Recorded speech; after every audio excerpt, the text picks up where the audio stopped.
Передо мной мелькал круг из их лиц, а я носилась с нем, точно белка в колесе. Мне бы надо остановиться и уйти. Мальчишки набросились на меня. «За ноги ее!» — орал Валька. «За ноги!» Они повалили меня и схватили за ноги и за руки. Я легалась и дрыгалась изо всех сил, но они скрутили меня и вытащили в сад. Железной кнопкой Шмакова выволокли чучело, укрепленное на длинной палке. Следом за ними вышел Димка. Он встал в стороне. Чучело было в моем платье, с моими глазами, с моим длинным ртом до ушей.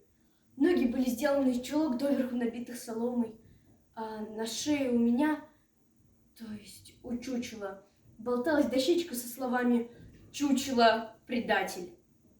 Ленка замолчала и как-то вся угасла.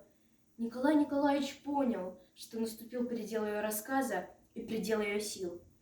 «Они веселились вокруг чучела», — сказала Ленка. «Прыгали и хохотали. Ух, наша красавица дождалась! Я придумала!» Шмакова от радости запрыгала. «Пусть Димка подожжет костер». После этих слов Шмаковой я совсем перестала бояться. Я подумала, если Димка подожжет, то, может быть, я просто умру. А Валька в это время, он повсюду успевал первым, воткнул чучело в землю и насыпал вокруг него хворост. «У меня спичек нет», — тихо сказала Димка. «А зато у меня есть!» Лохматов сунул Димке в руку спички и подтолкнул к чучелу. Я замерла, ждала в последний раз. Я думала, Димка сейчас оглянется и скажет всем: «Ребята, Ленка ни в чем не виновата, это все я!» «Поджигай!» — приказала железная кнопка. Димка так низко опустился на колени, что его головы совсем не было видно. Он черкнул спичкой, и пламя огня выросло над его плечами. Он торопливо отбежал в сторону. Они подтащили меня вплотную к огню. Я, не отрываясь, смотрела на пламя костра дедушка.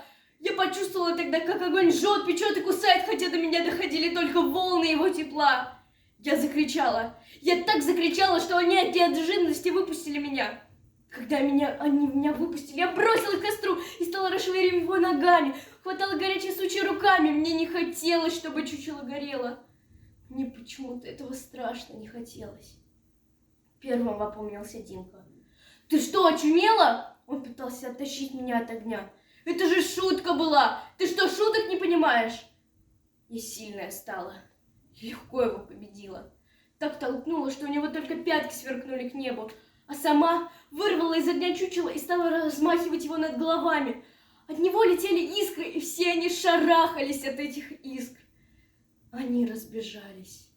А я так закружилась, что упала на землю. Рядом со мной лежало чучело. Оно было опаленное, трепещущее на ветру, и от этого как живое. Сначала я лежала с закрытыми глазами, потом до меня доносился запах паленого. У чучела горело платье, но я прихлопнула тлеющий подол рукой и снова откинулась на землю. До меня доходил голос железной кнопки, послышались шаги, хруст веток, и наступила тишина.